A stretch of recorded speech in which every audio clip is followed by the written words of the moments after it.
അപ്പോൾ എല്ലാവർക്കും നമസ്കാരം. അപ്പോൾ ഇന്നത്തെ നമ്മുടെ പരിപാടി എന്താണെന്ന് വെച്ചിട്ടുണ്ടല്ലോ, ഒരു സ്പെഷ്യൽ ഇഞ്ചിക്കറിയാണ് നമ്മൾ ചെയ്യുന്നത്. അതായത് ഒരു സ്വല്പം പോലെ എണ്ണ ചേർക്കാതെ നമ്മൾ ചെയ്തെടുക്കുന്ന ഒരു അടിപൊളി ഒരു ഇഞ്ചിക്കറിയാണ്. അപ്പോൾ നമ്മളിത് ഇവിടെ വളരെ ഈസിയാണ്. അതെ, അപ്പോൾ നമ്മൾ കുറച്ച് ഇഞ്ചി എടുത്ത് വെച്ചിട്ടുണ്ട്. അപ്പോൾ നമ്മുടെ ആദ്യത്തെ പരിപാടി എന്ന് പറഞ്ഞു കഴിഞ്ഞാൽ ഈ ഇഞ്ചിയുടെ തൊലിയൊക്കെ ഒന്ന് കളഞ്ഞിട്ട് നമുക്കിതൊന്ന് മറ്റേ ഉരയ്ക്കുന്ന സാധനത്തെ വെച്ചൊന്ന് ഉരച്ച് റെഡിയാക്കി എടുക്കണം. അപ്പോൾ അതാണ് നമ്മുടെ ആദ്യത്തെ പരിപാടി. അപ്പോൾ അതൊന്ന് ചെയ്തുകൊണ്ട് നമുക്ക് പെട്ടെന്ന് തന്നെ വന്നിട്ട് ബാക്കി പണി നമുക്ക് ചെയ്യാം.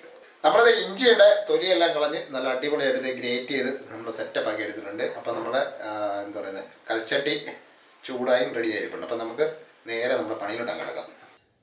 അപ്പം ആദ്യം നമുക്ക് ഇഞ്ചി ഇതിലേക്ക് ചേർത്ത് കൊടുക്കാം. അപ്പോൾ ഒരു കാര്യം പ്രത്യേകം ശ്രദ്ധിക്കാം, ഒരു എന്താ പറയുന്നത് ഡ്രോപ്പ് പോലെ എണ്ണ നമ്മൾ ഇതിനകത്ത് ഉപയോഗിക്കുന്നില്ല. അത് ആദ്യം ധൈര്യമായിട്ട് കഴിക്കാം. അപ്പോൾ ചൂട് കുറച്ച് വെക്കുക. അതിനുശേഷം നമ്മൾ ഇതിനകത്ത് ചേർക്കുന്നത് എന്താണെന്ന് വെച്ച് കഴിഞ്ഞാൽ ശർക്കരപ്പൊടിയാണ്. അതായത് ഈ ഇഞ്ചിക്കറിയുടെ ഒരു പ്രത്യേകത എന്ന് വെച്ച് കഴിഞ്ഞാൽ ചെറിയൊരു മധുരം, എന്നാൽ ചെറിയൊരു ചെറിയൊരു പുളിയെ ഇതെല്ലാം കൂടെ നിൽക്കും. അതാണ് നമ്മുടെ ഇതിനകത്ത്. അപ്പോൾ ഇതുണ്ടല്ലോ, ഇനിയിപ്പോൾ എന്ത് ചെയ്യണമെന്ന് വെച്ച് കഴിഞ്ഞാൽ നമ്മുടെ ഈ ശർക്കര അറിയാമല്ലോ, നമ്മൾ പാനിയാകുമല്ലോ ഇത് ചൂടാകുമ്പോഴത്തേക്ക്. അതുപോലെ ഇതൊന്ന് നമുക്ക് ഇളക്കി നിർത്താതെ ഇളക്കി കൊടുത്തിട്ട് ഇതൊന്ന് നന്നായിട്ട് ഉരുക്കി റെഡിയാക്കി എടുക്കണം. അതാണ് നമ്മുടെ പരിപാടി. ശർക്കര പൊടിയാണെങ്കിൽ ഇങ്ങനെ ഡയറക്റ്റായിട്ട് ചേർക്കാതെ ഇതിന് പകരം പഞ്ചസാര വേണമെങ്കിലും ചേർക്കാം. പക്ഷെ പഞ്ചസാരയേക്കാൾ എത്ര നല്ലത് ശർക്കര തന്നെയാണ്, കുറച്ചുകൂടെ ആരോഗ്യപരം നമ്മുടെ ശർക്കരയാണ്. അപ്പോൾ ആ ഇഞ്ചിക്കകത്തുള്ള ആ ഒരു വെള്ളം ഉണ്ടല്ലോ, അതുകൊണ്ട് ഇത് സംഭവം പെട്ടെന്ന് റെഡിയാക്കി കിട്ടും. അപ്പോൾ ഇതൊന്നും നമുക്ക് റെഡിയാക്കി എടുക്കാം.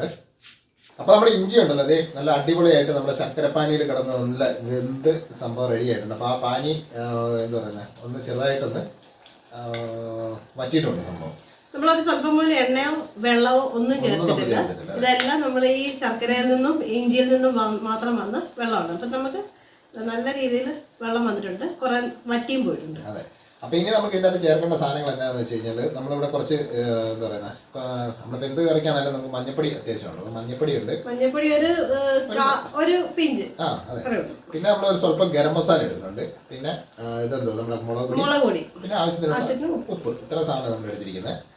അപ്പൊ ഈ സാധനം നമുക്ക് ഇതിനകത്തോട്ട് ചേർത്ത് കൊടുക്കാം. അപ്പൊ മുളക് പൊടി വേണമെങ്കിൽ കുറച്ചുകൂടെ കൂട്ടാം കേട്ടോ, നമുക്ക് എരി കൂടുതൽ വേണം. ഇപ്പൊ ഇഞ്ചിക്ക് അത്യാവശ്യം എരി ഉണ്ടാവും. പിന്നെ നമ്മള് ആവശ്യമെങ്കിൽ നമുക്ക് കുറച്ചുകൂടെ ചേർത്ത് കൊടുക്കാം. അതൊക്കെ ഓരോരുത്തരുടെ ഇഷ്ടം പോലെ നമുക്ക് ചേർക്കാം. അപ്പൊ ഇനി ഇത് നന്നായിട്ടൊന്ന് മിക്സ് ചെയ്ത് സെറ്റപ്പ് ആക്കി എടുക്കണം. എരിക്ക് ആവശ്യമായിട്ട് നമ്മള് മുളക് പൊടി മാത്രമല്ല ഇടുന്നത്, കുരുമുളക് പൊടിയും കൂടെ നമ്മൾ ചേർക്കുന്നുണ്ട്. അപ്പോൾ ഉപ്പ് നമുക്ക് ഒന്ന് നോക്കിക്കണം, സംഭവം ആവശ്യത്തിനുണ്ടോ ഇല്ലെന്നൊക്കെ ഉള്ളത്.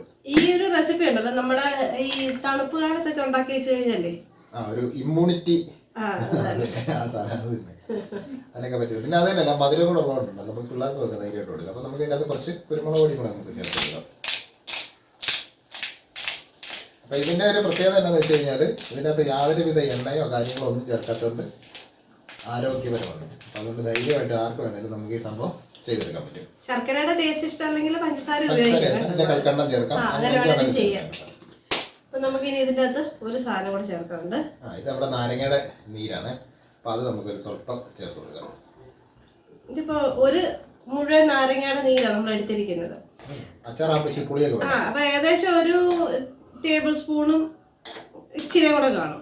ഇച്ചിരി ഒരു 1.5 ടേബിൾ സ്പൂണിന്റെ അത്ര ഉണ്ടായിരുന്നത്.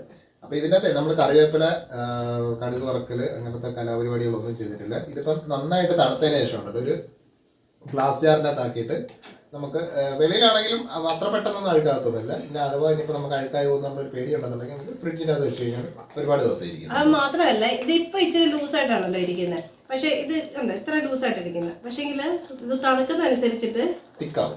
അപ്പൊ അത് കാരണം ഇത് ഒത്തിരി അങ്ങ് നമ്മൾ തിക്കാവാൻ വേണ്ടിയിട്ട് വെച്ചോണ്ടിരിക്കേണ്ട ആവശ്യമില്ല. നമുക്ക് ഈ ഒരു സ്റ്റേജിൽ തന്നെ ഓഫ് ചെയ്യാം. അപ്പൊ ഇത് തണുത്ത് കഴിയുമ്പോൾ ആവശ്യത്തിന് തിക്കും ആവും. പിന്നെ നമുക്ക് കുപ്പിയിലേക്ക് മാറ്റി വെക്കാം. ചോറിൻ്റെ കൂടെ, ചപ്പാത്തിയുടെ കൂടെ, എന്തിൻ്റെ കൂടെ വേണമെങ്കിൽ നമുക്കിത് കഴിക്കാം. അപ്പോൾ എന്തായാലും ഈ വ്യത്യസ്തമായ ഈ ഇഞ്ചിക്കറി ഒന്ന് തയ്യാറാക്കി നോക്കിയിട്ട് അതിൻ്റെ അഭിപ്രായമോ നിർദ്ദേശമൊക്കെ ഒന്ന് കമൻറ്റ് ആയിട്ട് എഴുതുക. പിന്നെ ഇതുപോലെ ചെയ്തിട്ടുണ്ടെങ്കിൽ അവരും കൂടെ ഒന്ന് കമൻറ്റ് ചെയ്തു.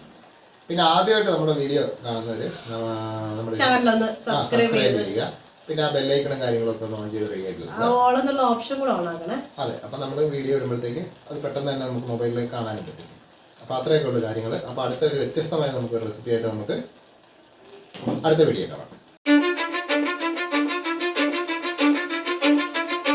I don't give a fuck what you say. Yeah, I'ma do shit my way. So you You can go kick rocks, I'ma stack bricks up, build what I want to make. Yo, I got a lot of shit to say, so I'ma do this every day. I'll be writing things